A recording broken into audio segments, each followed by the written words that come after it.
At 18, Sam Delgado had $63, a duffel bag with a broken zipper, and a folding cot in the back of a laundromat that wasn't his to sleep on. He had aged out of foster care on a Tuesday, the same week he turned 18, and the state marked the occasion the way it marked everything, with a manila envelope and a handshake. The woman who shook his hand had a lanyard and a soft voice and a stack of other kids behind him, and she told him 18 was a fresh start, that there were resources. He forgot her name before he reached the parking lot. In the envelope was his birth certificate, a list of shelters with 2 of the 3 numbers disconnected, and a check for $112 the paperwork called his independent living stipend.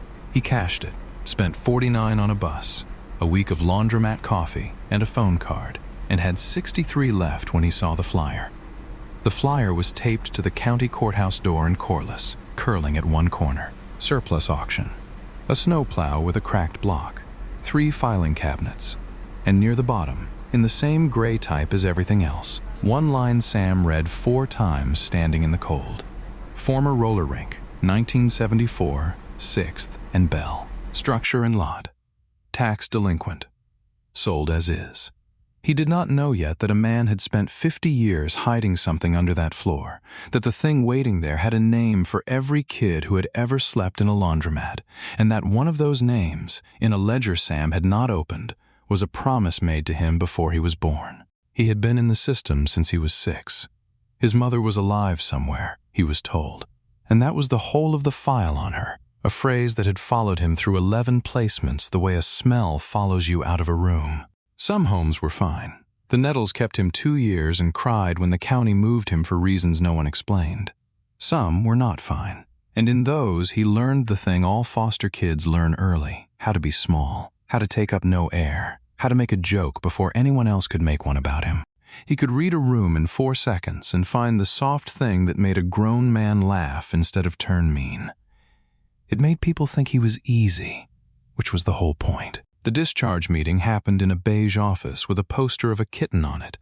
Sam sat across from the lanyard woman and a caseworker named Ms. Okafor, who at least had the decency to look tired about it. They walked him through the checklist. Bank account, which he did not have. Job, which he did not have.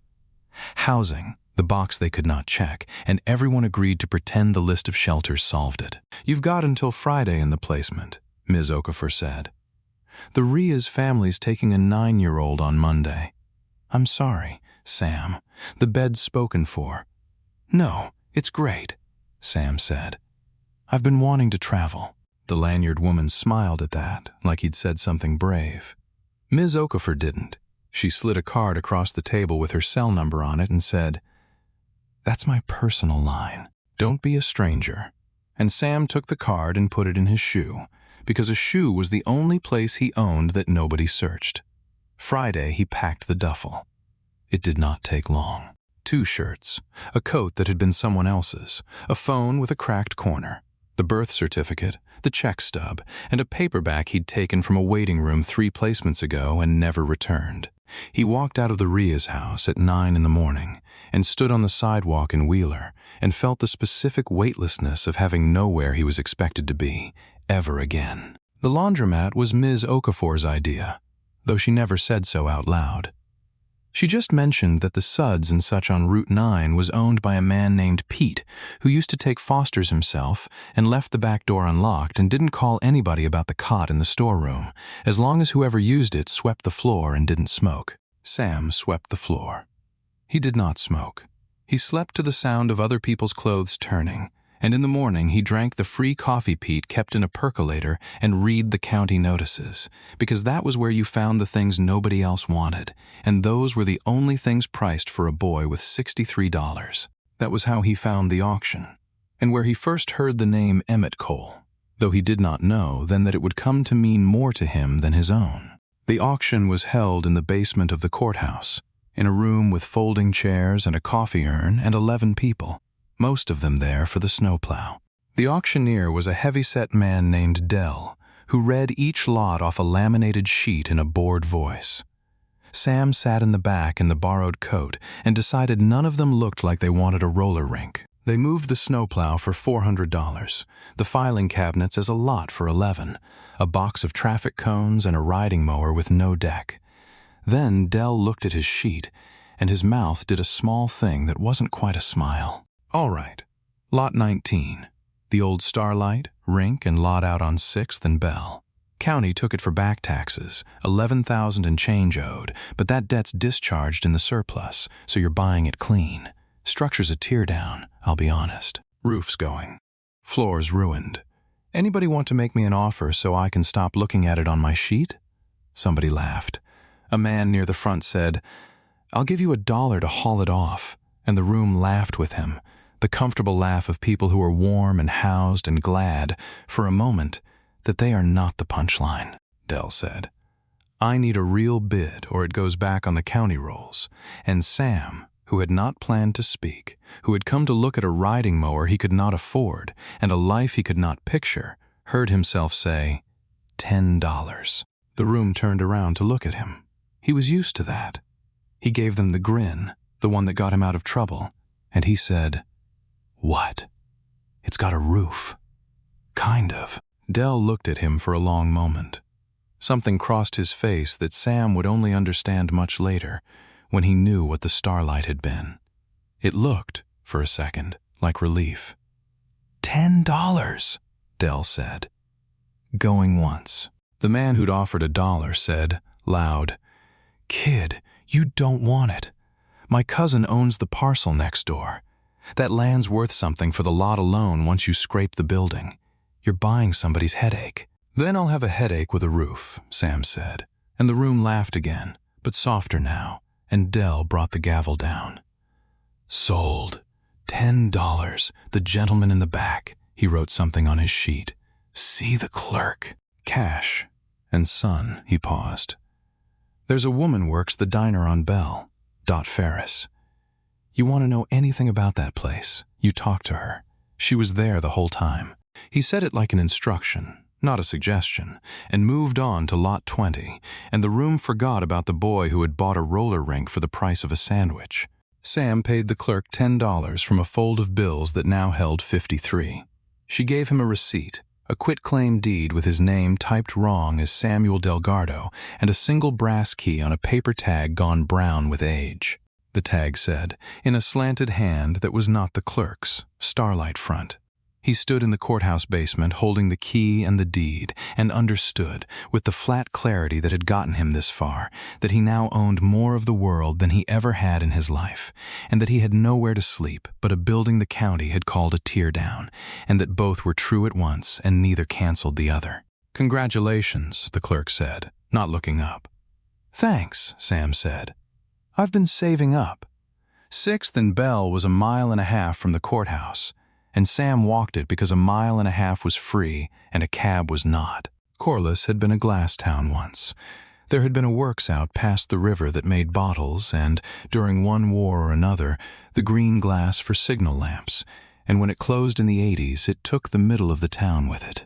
What was left was a main street with more awnings than businesses, a diner, a dollar store, a church that shared a pastor with 2 other towns, and streets of small square houses where the porch lights still came on out of habit. He walked north on Bell past the diner, where a woman was visible through the glass wiping down a counter, and thought about going in, because Del had told him to, and because he had not eaten since morning. But he had $53 and a building he had not seen, and he decided the building came first. You looked at a thing before you asked anyone about it, so nobody could see on your face that you hadn't known. He smelled the Starlight before he saw it. It sat where 6th dead-ended into Bell, a long, low box, the color of a nickel left in the rain, and the smell coming off, it was the smell of every abandoned thing Sam had ever climbed into, wet insulation and mouse and old smoke, and underneath, faint and strange, the sweetness of floor wax gone to rot. The sign was still up. Most of it. A tall steel pylon held a great oval of sheet metal, and on it, in letters once outlined in bulbs, you could still read Starlight Rollerway, and beneath, in smaller script, a single word the rust had almost eaten. Sam squinted until he had it. The word was welcome. Weeds had come up through the parking lot in a way that took years. Whole bushes of sumac in the cracks, and a shopping cart lay on its side by the entrance with a bird's nest in it. The front doors were double glass under a curved canopy. The inside covered long ago with butcher paper gone amber, so you could not see in. Taped to the paper at eye level was a note, laminated once, the lamination peeling now like sunburned skin. Sam leaned in and read it. "Closed for repairs," it said. "We'll see you soon." And under that, in the same slanted hand as the key tag, smaller, as if added later, "Skate safe. EC."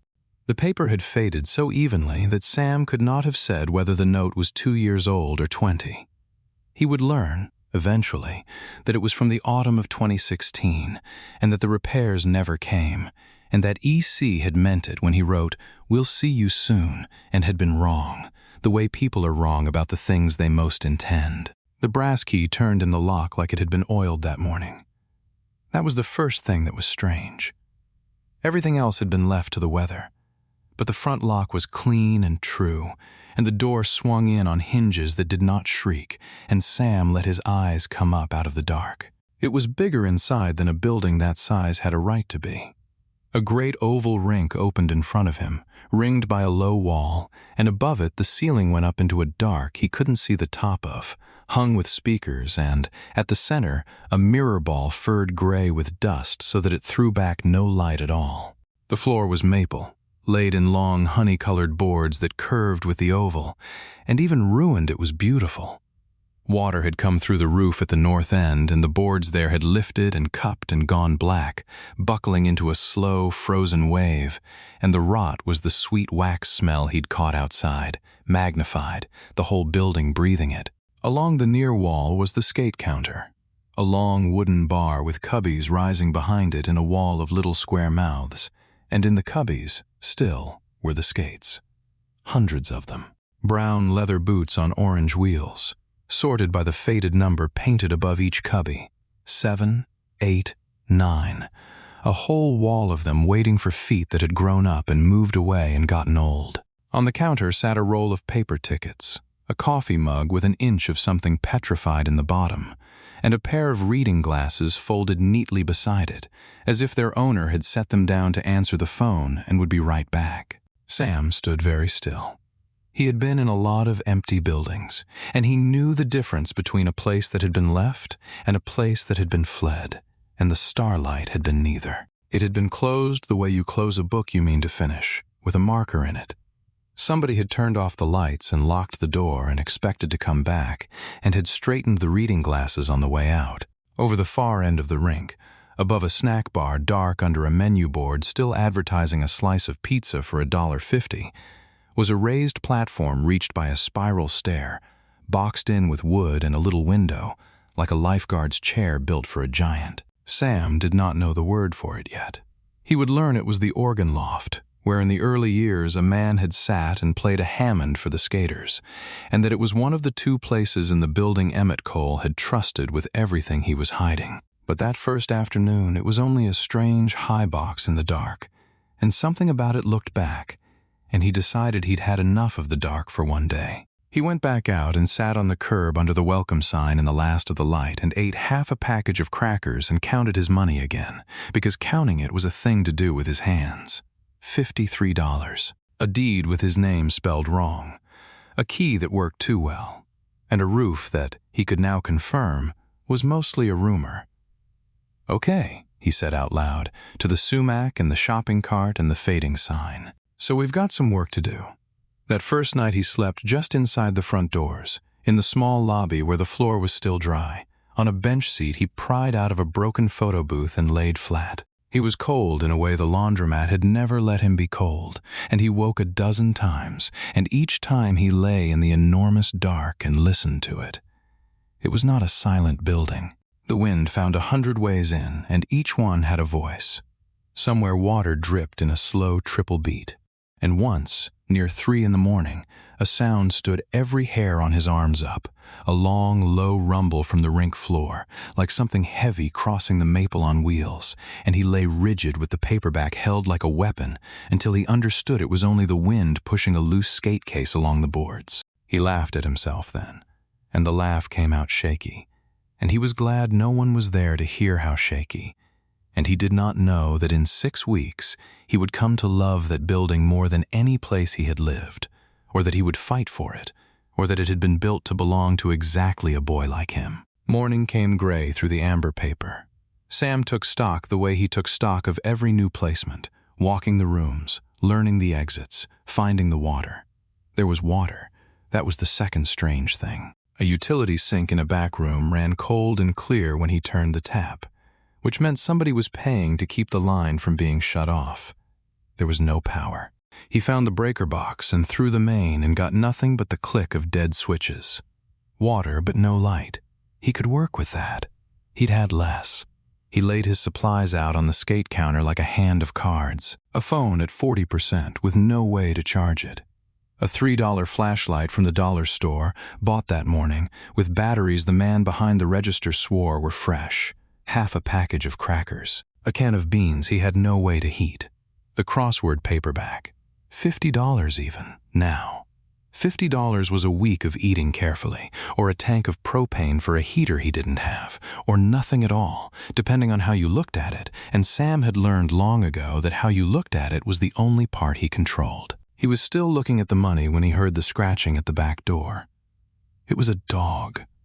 When Sam eased the door open, a brown dog sat on the step in the cold, a lean, rangy thing with a white blaze and one ear that stood and one that didn't, ribs you could count, watching Sam with the flat, patient calculation of an animal that has learned exactly how much to hope for. It did not wag. It did not cringe. It just looked at him and then looked, pointedly, past him, into the building, as if it had an appointment. "There's nothing in here, man," Sam said. "Trust me," I checked. The dog kept looking past him. Sam broke a cracker and held it out, and the dog took it with a strange gentleness, not snatching, and looked at him again.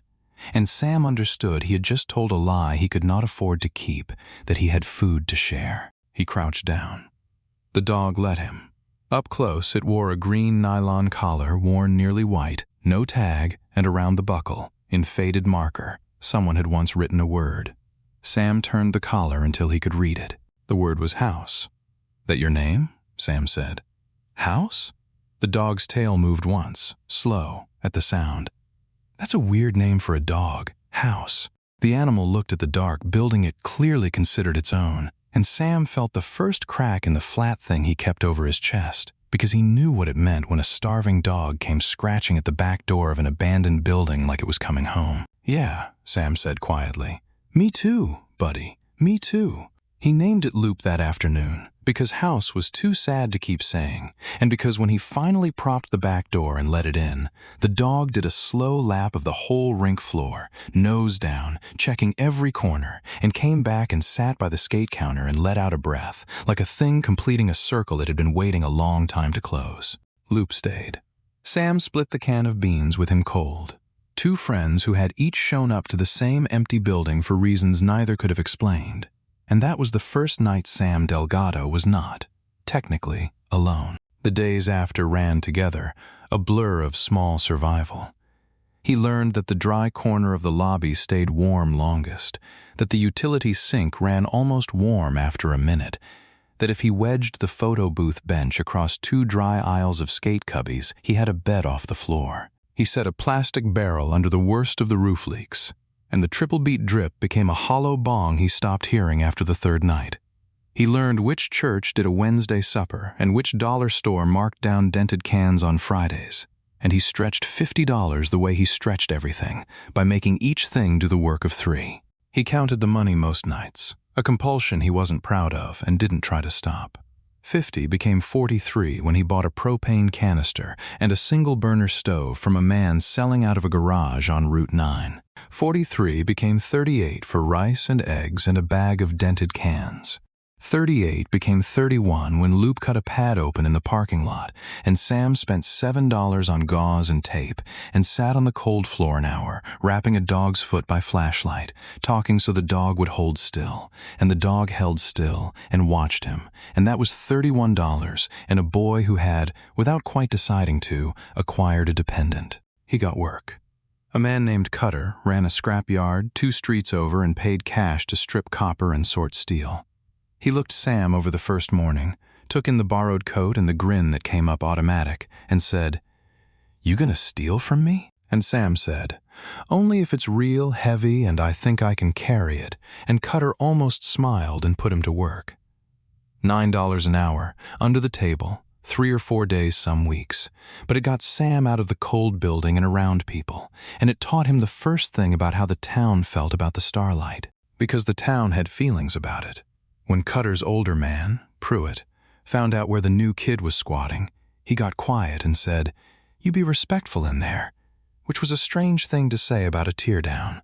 The woman at the dollar store said, "You're the one bought the Rink, not a question," and put an extra roll of paper towels in the bag he hadn't paid for and wouldn't let him give back. And a man in a feed cap stopped him outside the church supper and said, "That was a good building once," and walked off before Sam could answer. Nobody would quite say more. In Sam's experience, people love to tell you about a ruined place, the fire or the bankruptcy or the family that lost it, and the town would tell him none of it. They went quiet or careful, as if the Starlight were less a building than a grave they were all pretending not to visit. And Sam, who had spent his life reading what adults would not say out loud, understood there was a story here, a big one, folded up and put away, and that they did not intend to take it out for a stranger. But there was the floor. In the day, when gray light came through the amber paper, he would stand at the rail and look out across the great ruined oval of maple, and it would not leave him alone. Even wrecked, it had been made with love. Each board steam-bent to follow the oval, 1,000 hours of somebody's careful work, and Sam, who had never owned anything but a duffel bag, could not look at that patient, ruined craftsmanship without something coming up in his throat. Somebody had steam-bent maple and hung a mirror ball and painted welcome 40 feet in the air. And he wanted, with an intensity that surprised him, to know who and why they had straightened their reading glasses on the way out and never come back. So on the 4th day, when Cutter had no work, Sam walked down Bell to the diner, because Dell had told him to, and because he was out of ways to ask the building itself. The diner was called the Bell Cafe. 8 stools and 4 booths and a pie case with 3 pies in it. And behind the counter, working the griddle and the register and the coffee at once with the economy of a woman who had done it for 50 years, was Dot Ferris. Sam knew it was her before she said a word. She was small and square and past 70. White hair pinned up off her neck, forearms like a farmer's, reading glasses on a beaded chain, and she watched him sit at the end of the counter with a flat assessing look Sam recognized, because it was his own, the 4-second red. "Coffee," she said. Not a question. She poured it before he answered. "You look like you're deciding whether you can afford to eat." "I'm always deciding that," Sam said. "Keeps me humble." Something moved at the corner of her mouth. She set down a plate of toast he hadn't ordered and said, "That's on the toast, not on you," which made no sense and made perfect sense, and Sam ate it, and she worked her counter, and neither said anything for a while, which was, he would come to understand how Dot Ferris decided whether she liked you. He passed, mostly by eating quietly and not lying about anything, and after a while she refilled his coffee without being asked and leaned on the counter and said, "You're the one bought Emmett's Rink." There it was. A name. Sam felt it land. "Emmett," he said. "Emmett who?" "Cole," she said it, and her eyes went somewhere else for a second, somewhere back. Emmett Cole. He owned the Starlight 50 years. Built the floor with his own 2 hands, most of it. She looked at Sam like she was deciding something much larger than whether to give him more coffee. "You've been sleeping in there." "It's got a roof," Sam said. "Kind of." "It's got no such thing," Dot said. "I've seen the roof." But she didn't tell him to leave, and she didn't call anybody, and Sam understood he had passed a second test he didn't know the rules of. She wiped the counter that was already clean. "What do you know about that place?" "Nothing," Sam said honestly. "Nobody'll tell me anything. I ask about it and everybody gets weird and quiet and tells me to be respectful, like I bought a cemetery." Dot laughed at that, short and surprised, and then the laugh went somewhere sad. "That's about the size of it." She pulled a stool around behind the counter, which he would learn she almost never did, being a woman who worked on her feet, and sat down across from the boy who'd bought the rink. "You want to know about Emmett Cole, I'll tell you. But you'll hear it different than the town tells it, because the town never knew the half of it, and I knew all of it, because I was the one laced the skates." "You worked there?" 41 years, Dot said. "I ran that counter from 1975 to the day he closed it. I laced skates for kids, and then for their kids." She turned her coffee cup a quarter turn, the way Sam had seen the reading glasses set down by the mug in the dark building, and something went cold and quiet in him. The feeling of standing at the edge of a story bigger than the room. Emmett Cole was not who this town thought he was. He was a good deal more. And you, sleeping on his floor, you'll find that out one way or another, so it might as well be from me. She looked at the crumbs on his plate. "You want an egg? You're too thin. Don't argue. It's on the egg, not on you." She made him the egg, and while it cooked, she told him the parts a town was allowed to know. Emmett Cole had come to Corliss in 1962, a boy of 14 with nothing but a paper sack, and gone to work sweeping up for a man named Sal Devane, who ran the old skating floor above the Glassworks social hall. Devane had no children. He took to the quiet, hard-working boy who never talked about where he'd come from. And when Devane died in 1971, it came out that he'd left the boy everything, which wasn't much, a lease and a floor and a crate of skates. Emmett took the little he'd been left and built the Starlight. Bent every board of that floor. Opened in 1974 with a Hammond organ and a mirror ball and a sign that said, "Welcome 40 feet in the air." And for a while, when the Glassworks still ran 3 shifts, the Starlight was the beating heart of the town, Friday nights so packed you couldn't find the floor for the kids. And then the works closed, Dot said, sliding the egg onto his plate, and the town started dying, and everybody figured the Starlight would die with it. Only it didn't. Town lost the movie house and the bowling alley and the Five and Dime, one after another, and everybody kept waiting for Emmett to lock the doors, and he never did. 40 years that town got poorer, and that rink stayed open. Right up until his health went in 2016. She looked at Sam. "You want the thing nobody here will tell you? It isn't a fire. There was no fire. It isn't a scandal. It's that a roller rink stayed open 40 years in a town that couldn't afford one, and not a soul ever asked how. Because we were too busy being grateful, there was one warm, bright place left to send our kids on a Friday night. How, though?" Sam said. "How'd he keep it open?" And here Ferris stopped. Sam saw her decide not to say the whole of it, saw her fold the biggest part back up and put it away, the same way the whole town had, and she said only, "He had his ways." She took his empty plate. "There's things in that building I only half knew about myself, and I was closer to him than anyone alive. He kept the books himself. Wouldn't let me near them. Said the numbers were his to carry." She wiped her hands on her apron. "If you're going to sleep on that floor, keep your eyes open in there. Emmett Cole didn't leave things to chance, and he didn't write, 'We'll see you soon' on a door unless he meant it. That place has been waiting for somebody. I always thought it was waiting for him. Maybe it was waiting for you." Sam walked back with 2 eggs worth of story in him, and the front door key warm in his fist, and he stood a long time in the middle of the ruined rink with the gray light coming down, turning slow in place the way Loop had on his first lap, looking at the buckled floor and the organ loft and the wall of skates and the mug with the reading glasses, seeing all of it new. He kept the books himself. The numbers were his to carry. A man who kept a roller rink open 40 years in a dying town and never told anyone how.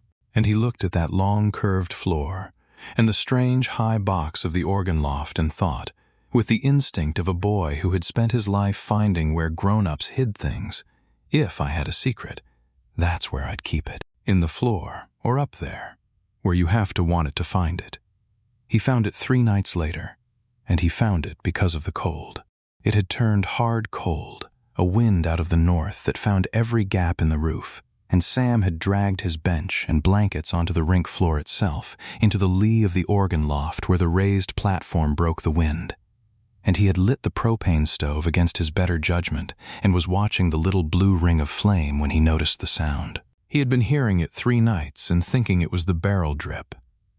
But it was hollower than that, and it came in the wind.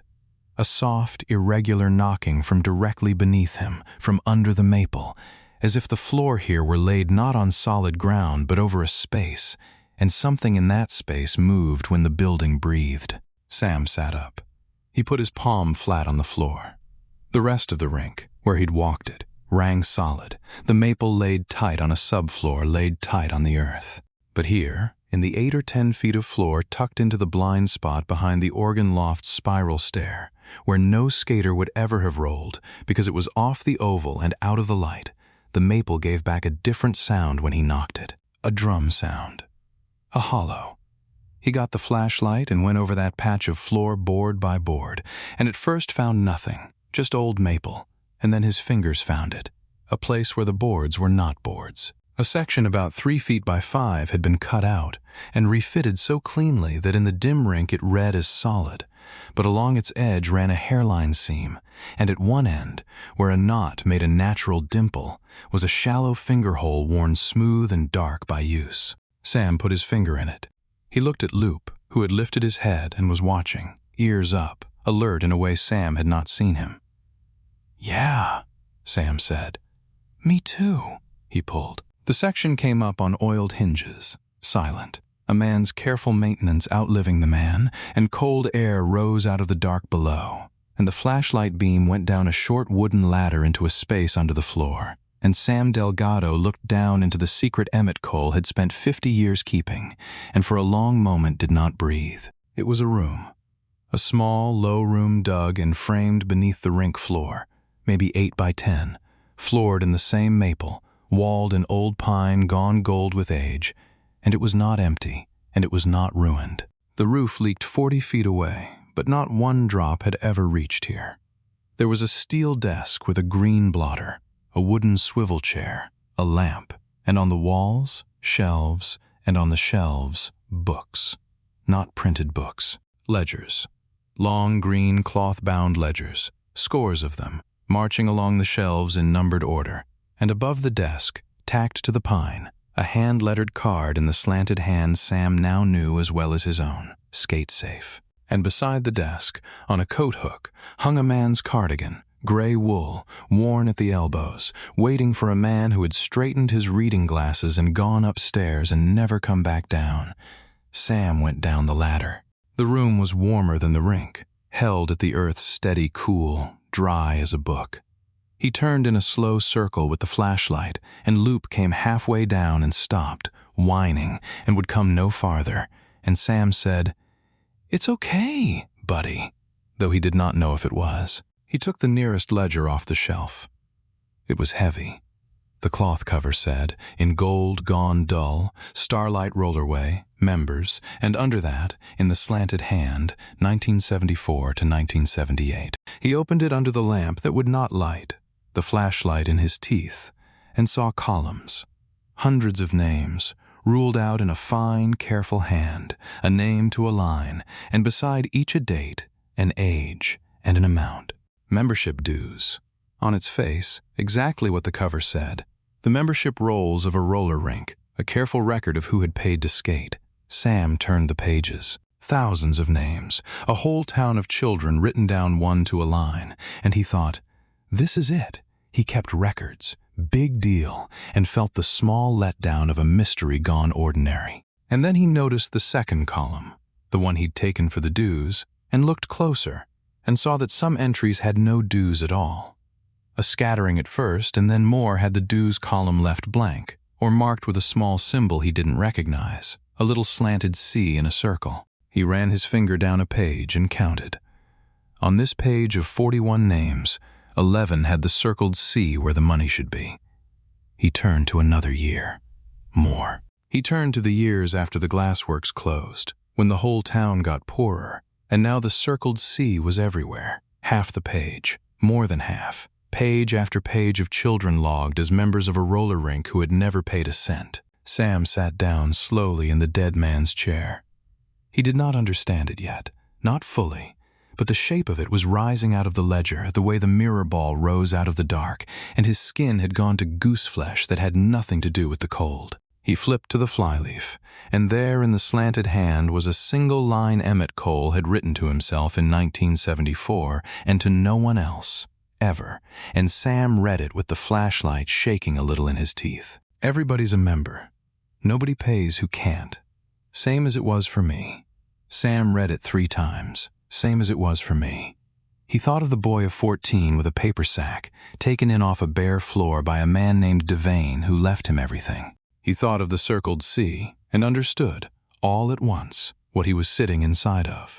It was not a roller rink's account books. It was a 50-year record, kept where no auditor or nephew or taxman would ever find it, of every child in a dying town that Emmett Cole had quietly let in for free, and fed and warmed, and written down as a paying member so that not one of them would ever have to know they were charity, would ever have to feel, on a Friday night under the disco lights, that they did not belong. And nobody, Sam understood, looking at 40 years of the circled C, had ever been told which of them hadn't paid.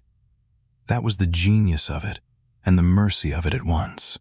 The rich kids and the poor kids and the foster kids and the runaways had all skated the same floor under the same mirror ball, all of them members, all equal, and only Emmett Cole, alone at this desk under the floor, had ever known who was carrying whom. Loop whined from the ladder. Sam looked up at the dog, and his own face was wet, and he had not noticed it happen. "He was one of us," Sam said, out loud, to the dog and the cardigan and the 50 years of children on the shelves. His voice cracked in the middle of it, and he let it.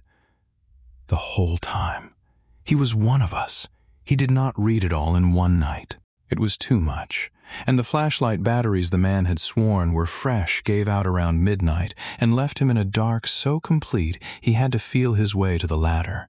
But he came back the next night, and the next, with a fresh $3 flashlight and a candle stub, and he read the starlight the way other people read scripture, a passage at a time, letting it work on him. The ledgers were only the first of it. On the 3rd night he tried the desk drawers. The top 2 held what desk drawers hold, pencils and a stapler and a jar of paper skate tickets, but the bottom drawer was deep and locked, and Sam sat with the lock a while before he thought to check the mug of pens, and there among the pencils was a small flat key, and it fit. The drawer did not hold money. Sam had half expected money, some cash box, some final ordinary answer. It held paper, full to the top, sorted into folders soft as cloth from handling, and Sam lifted the first onto the blotter and opened it and found himself looking at a child's report card from the spring of 1979. It was not Emmett's. It belonged to a girl named Brenda Pruitt, grade 5, and recorded that she had struggled in arithmetic and improved in reading and been absent 19 days. And clipped to it was a teacher's note that said Brenda seems better rested this term, and behind it, in Emmett's slanted hand, on the back of a skate ticket, a single line, B. Staying nights again when her dad's bad. Fed her Tuesday to Friday. Bought the arithmetic book. She's going to be fine. Sam sat very still. Pruitt. Cutter's man at the scrapyard was named Pruitt, an older man now, who had gone quiet and said, "You be respectful in there." He turned to the next folder. A boy named Deshawn, 1984, a stack of report cards climbing from failing to passing across 3 years, and a letter in a grown man's hand postmarked from an army base in Georgia in 1991 that began, "Mr. Cole, I don't know if you remember me, but I remember you," and ended, "I made it out because you gave me somewhere warm to be that wasn't home." "I never told you that. I'm telling you now." Behind it, Emmett's line, "Deshawn made sergeant." He wrote me.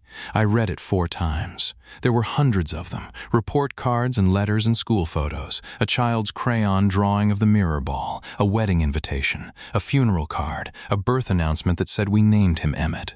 There were the kids who'd made it, and a very few, kept in their own folder near the back, who hadn't, and Emmett had kept their report cards too, and Sam did not read those twice. It was, he understood, holding a stranger's letter by candlelight in a room under a floor, a complete and secret history of a town's lost children, kept for 50 years by the one man who had decided, against all the evidence of his own beginning, that a lost child was not a lost cause, but a member who simply hadn't paid yet, and might never, and was welcome all the same. And then, on the 6th night, at the very back of the drawer, under the last folder, Sam found the envelope that changed everything.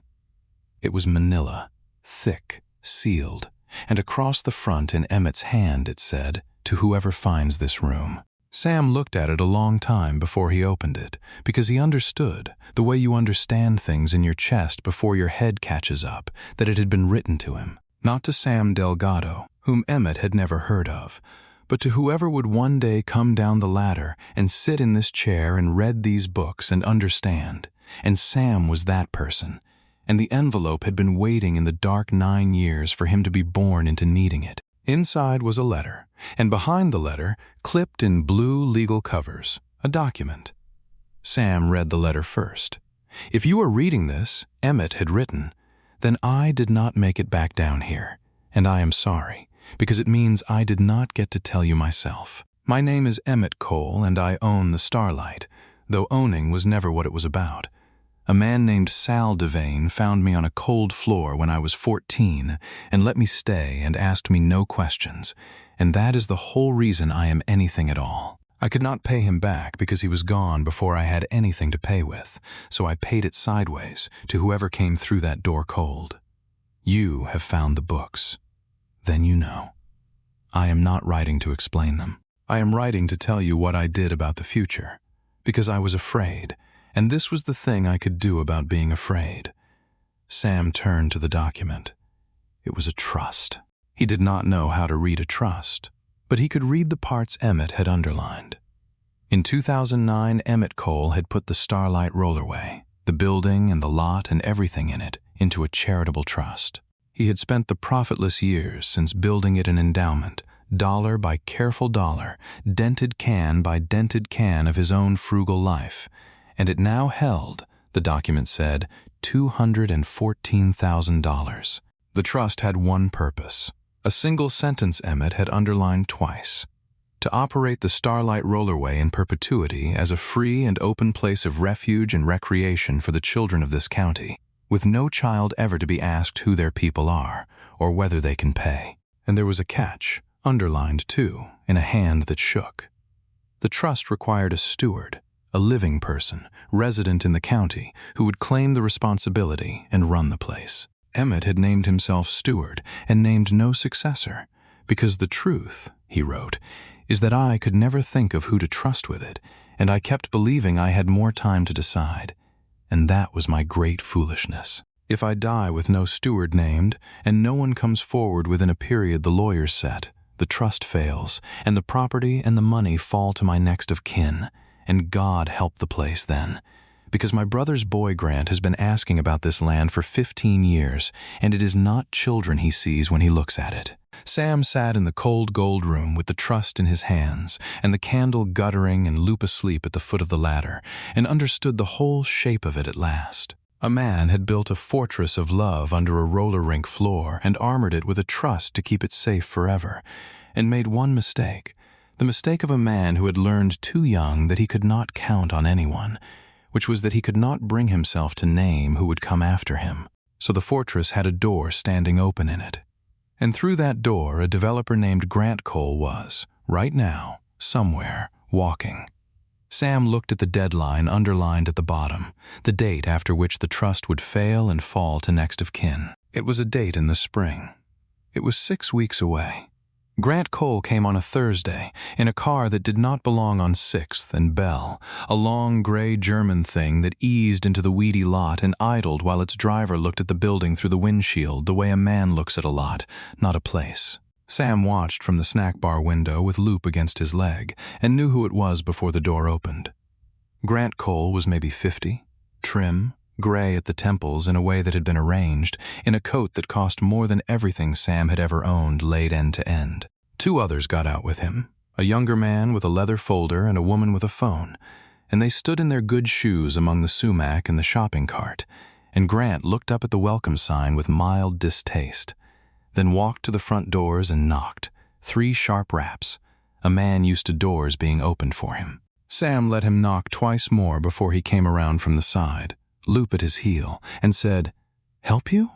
Grant turned. He took Sam in, the borrowed coat, the thinness, the boy of it, and something in his face relaxed, because a boy was not a problem, a boy was a formality. "You'd be the squatter," he said, not unkindly, which was worse than unkindly. "The county tells me some kid bought the structure at surplus. That's you, Sam Delgado, and it's not squatting if you own it. I looked it up." Sam kept his voice easy, the 4-second red already done, already telling him everything about the man in the coat. "You'd be the nephew," that landed. Grant's easy face did a small recalculation. "Grant Cole. Emmett was my uncle." He gestured at the younger man with the folder. "This is my attorney. We're not here to make trouble, son. Quite the opposite. I think we can make each other's lives a good deal simpler." He looked at the building the way you'd look at a stain. "My uncle left a legal mess. There's a trust, some old non-profit paperwork, got the whole parcel tangled up. You buying the structure at surplus, that's just one more knot in it. But knots can be cut," he smiled. "I'm prepared to purchase your interest in the structure. Today. Cash. Take the headache off your hands. Put some money in your pocket, and you can be on your way to wherever a young man like you is headed."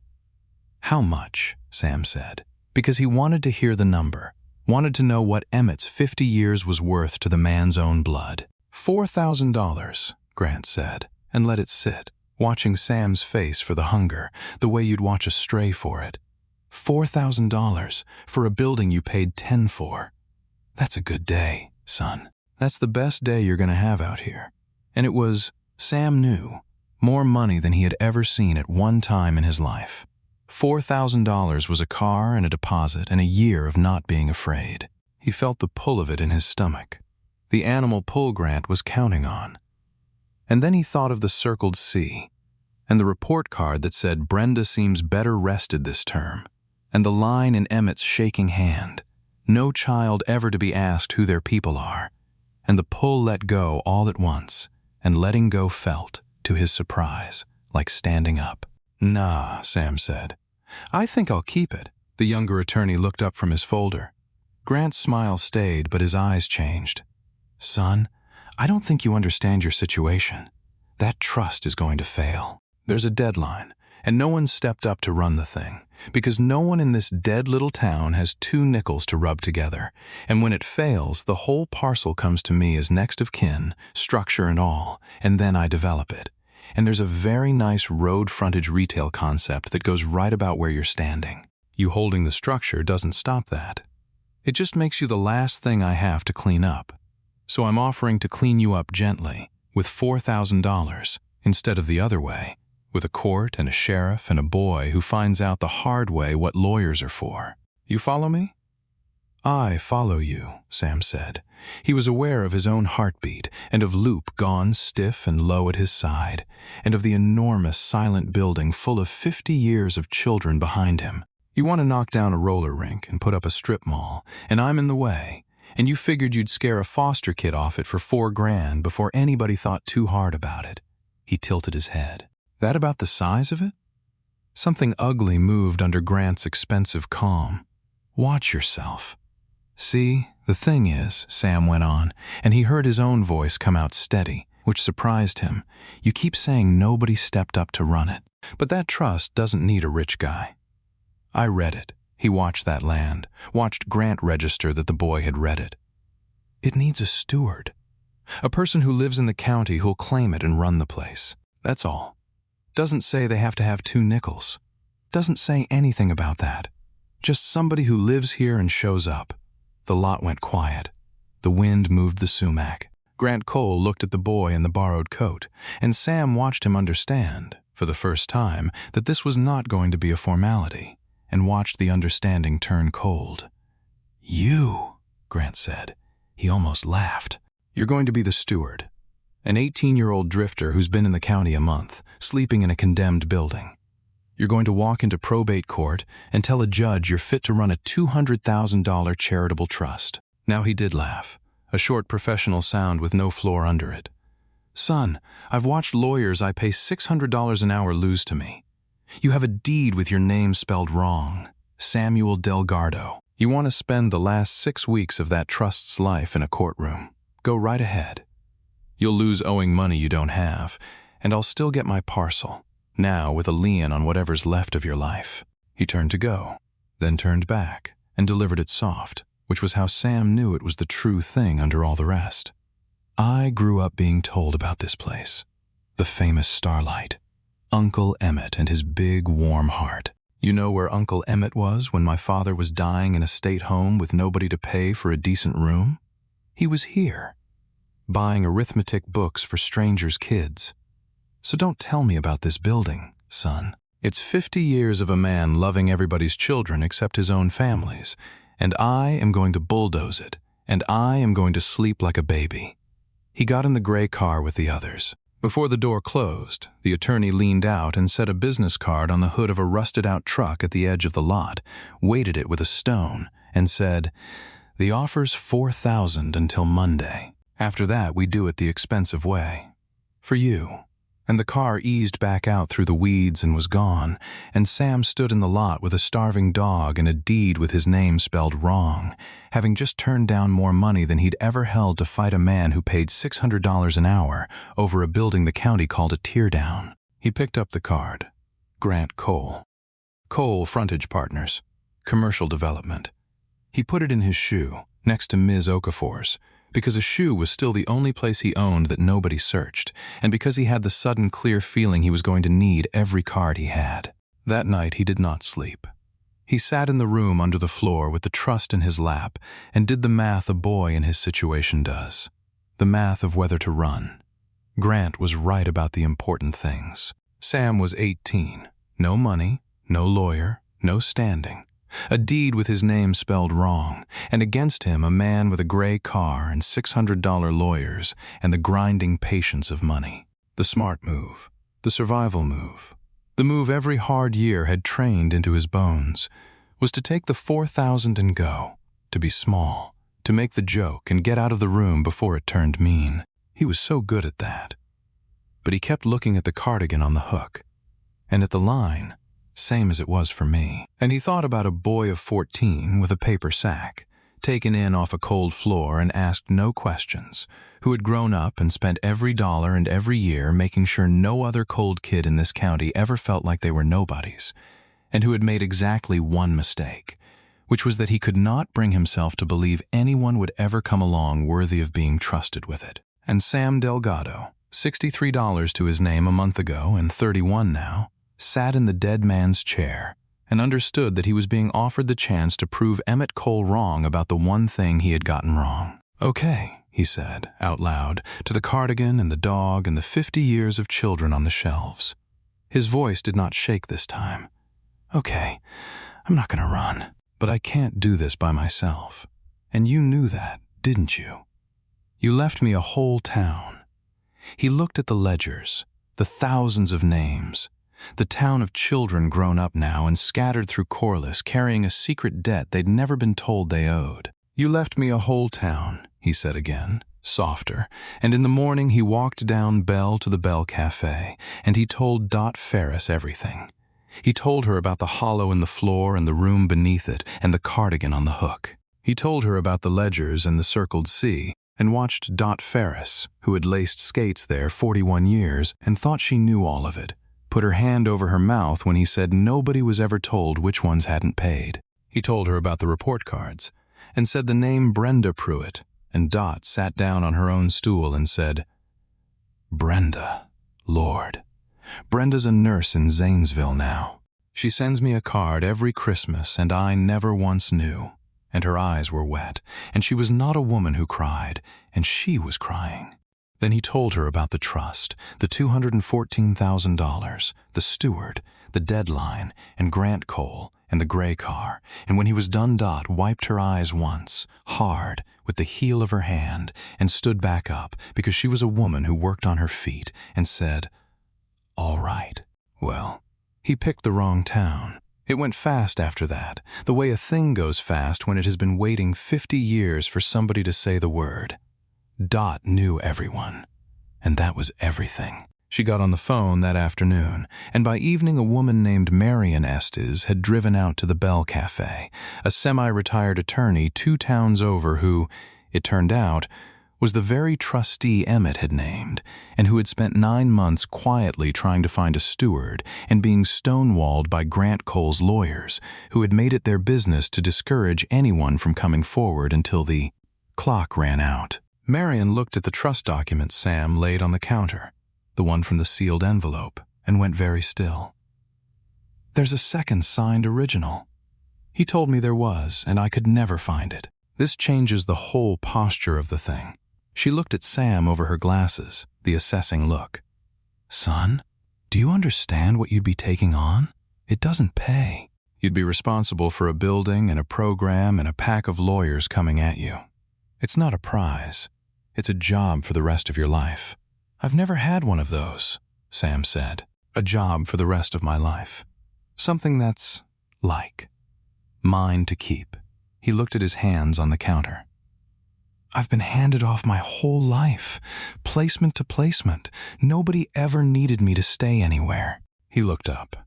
"He built a place where a kid gets to belong just for showing up. I'd like to be the one who keeps it open. If you'll help me. I don't know how any of this works." Marion Estes took her glasses off and cleaned them on her sleeve, which Sam would learn was what she did when she'd decided something and didn't want you to see her decide it. "I'll help you. God knows I've wanted somebody to help for 9 months.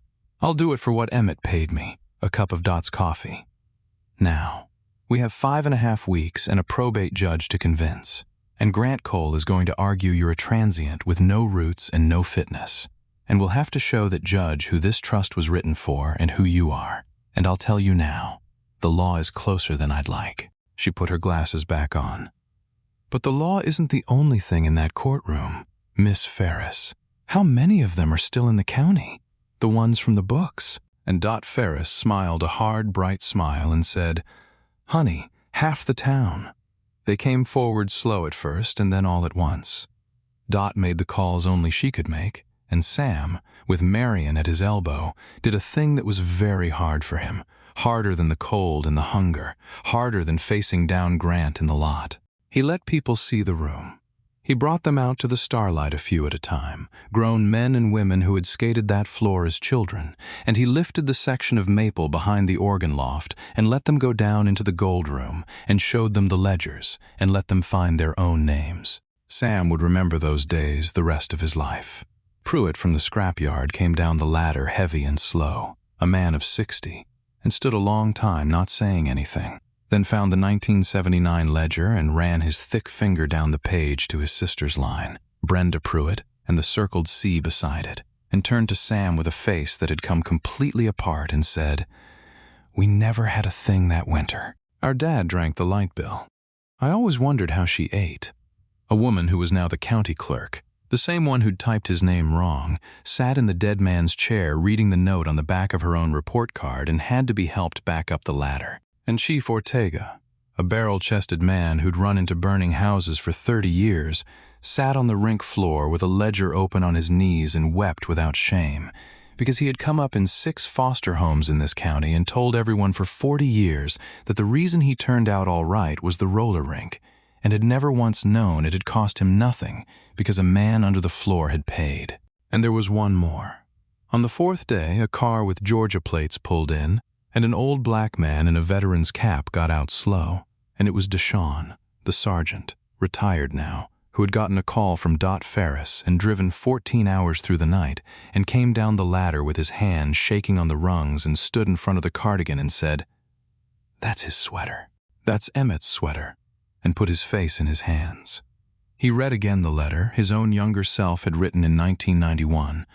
"I made it out because you gave me somewhere warm to be that wasn't home," then gripped Sam's shoulder hard and said, "Whatever you need from me in that courtroom, son. I drove all night to be a witness. Let me be a witness. The hearing was in the same courthouse where Sam had bought the building for $10, 2 floors up from the basement, in a paneled room with a flag and a tired judge named Haverson. Grant Cole was there in his good coat, with 2 lawyers now instead of 1.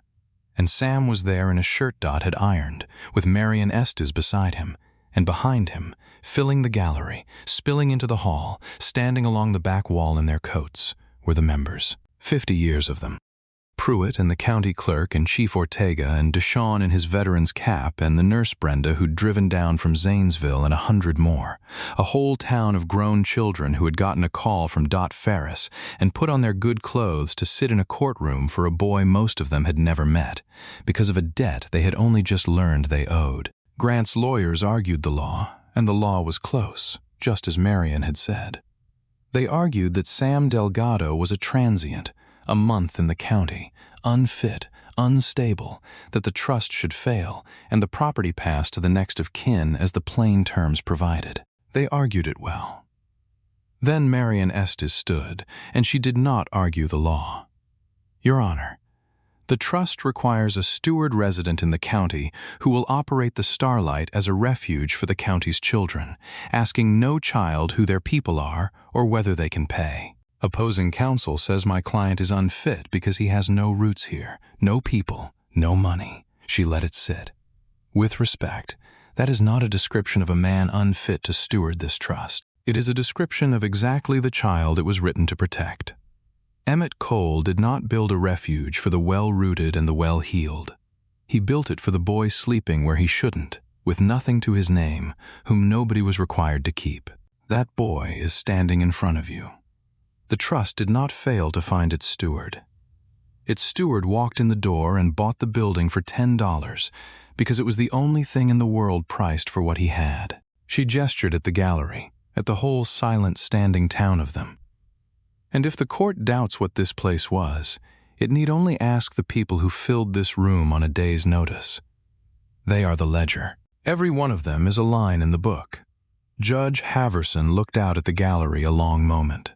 Then he asked, quietly, if anyone wished to be heard, and Chief Ortega stood, and then Deshawn, and then Pruitt, and then, without being called, all of them stood, the whole gallery rising in their coats in complete silence, 100 grown children on their feet, and no one said a word because no one needed to. Grant Cole looked at them, and Sam watched him understand at last that he had not been fighting a boy. He had been fighting a town, and the town had been in that building the whole time, under the floor, in the books, waiting, and it had stood up. Grant Cole withdrew his contest before the judge ruled. He did it through his lawyer, in a flat voice, and did not look at the gallery, and did not look at Sam, and the last Sam ever saw of him was the gray car easing out of the courthouse lot into the rain. There was no triumph in the room, no cheering, and Sam was glad, because it would have been the wrong sound. Emmett Cole had not kept 50 years of children in order to beat one lost angry man. What was in that room was not victory. It was something quieter and much larger, and it had no sound, and it stood in its coats and let the boy go by. And one by one, as he passed, the members of the Starlight Rollerway reached out and touched his shoulder. The Starlight reopened on a Friday in October, which was the right day, because Friday had always been the night. It took most of a year to get there. The trust released its money slow, the way Marion Estes made it release, $1 accounted for against $1 spent, and the $214,000 went further than anyone expected because the town would not let it be spent on what the town could do for free. Pruitt and Chief Ortega and a crew of men who had skated there as boys tore off the ruined north end of the roof over 3 weekends and put on a new one and would not take a cent for the labor. Only the materials. The buckled blackboards were pulled up. And here was the thing Sam never got over, because a retired flooring man 2 counties away heard the story, an old man who had learned his trade under the very man Emmett had learned his under. And he came and taught a dozen of them how to steam bend maple to follow the oval, the same way Emmett had in 1974. And they replaced the ruined section, board by hand, and when it was sanded and sealed you could not tell, quite, where the old floor ended and the new began, which felt about right. They cleaned the mirror ball.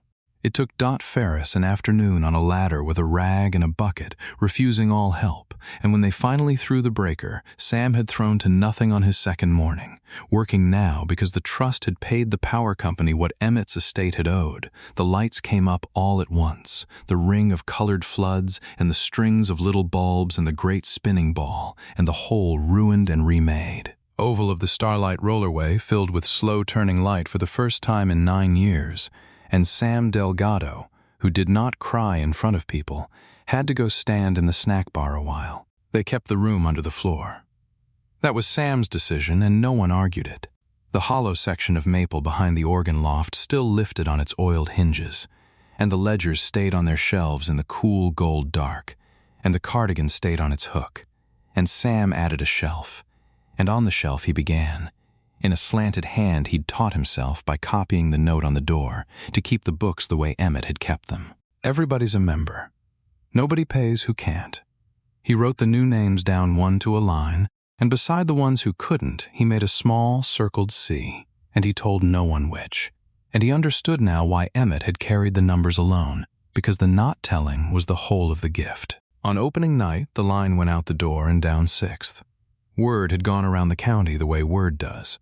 Admission was free, always secretly free, and now openly so. The sign out front repainted so the bulbs spelled welcome again, and under it, in smaller letters, Sam had added himself, all kids skate.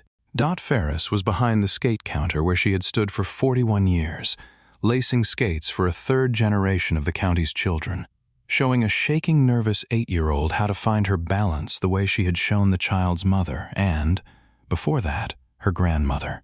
The cubbies were full again. The brown boots on orange wheels handed out over the counter, size 7, size 8, size 9, and the maple rang under 100 wheels. And the mirror ball turned, and the light came down in slow-moving colors on the upturned faces of children who did not know and would never need to know which of them had paid. Sam worked the floor in a pair of Emmett's old skates that fit him. As it happened, almost exactly. He was not good yet. He fell twice that first night in front of everyone and made the joke both times, because some habits are worth keeping. And Loop watched from the safe carpet by the counter with the patient expression of a dog who had seen a great many things go around and come around and was in no hurry about any of it. Marian Estes stood at the rail in her good coat. Ms. Okafor came, Sam's old caseworker, and cried. Chief Ortega put a hand on Sam's shoulder and said only, "He'd be glad it's you," and did not have to say who. And Deshawn sent a card from Georgia with a $100 bill for the endowment, and a line that said, "Read it 4 times. Late, when the little kids had gone home, and only the teenagers were left doing slow laps in the colored dark, Sam skated to the center of the floor, under the mirror ball, and stopped, and stood a while turning slow in place the way Loop had on his very first lap, the way Sam himself had that first gray afternoon, looking up into the light. He was 18 still, a few months from 19. He had, in a checking account Marian had helped him open, $411, the most he had ever had. And it was not his, not really, and all of it was his in the way that mattered, which was that it was his to keep open. He had a dog and a job for the rest of his life, and a room full of 50 years of children under his feet. He had, for the first time since he was 6, an address no one could move him out of. He thought about a boy of 14 with a paper sack, coming in off a cold floor.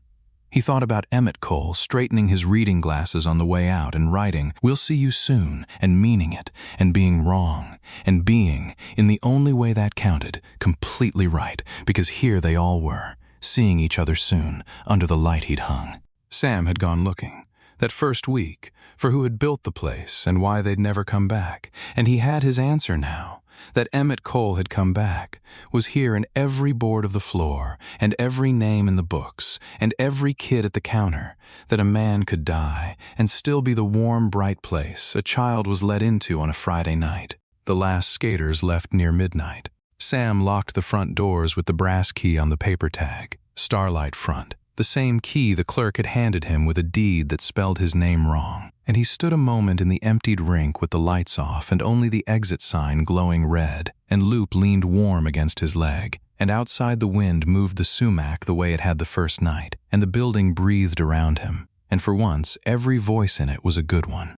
There is a thing, Sam says now, when new kids come to the Starlight, the ones who come in careful and small, taking up no air, ready with a joke, watching the door.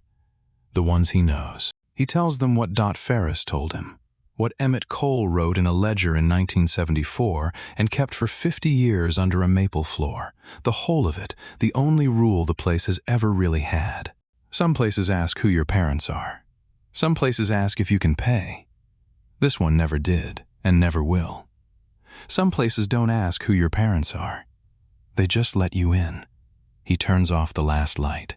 He and the dog walk home across the floor in the dark, and the floor holds them, every board of it, the way it was built to hold whoever came, and above them, unlit now but there, always there, the mirror ball waits in the dark for Friday, and the sign out front, dark too, still says the thing it has always said, 40 feet up, for anyone in the county cold enough to need it and looking up. Welcome.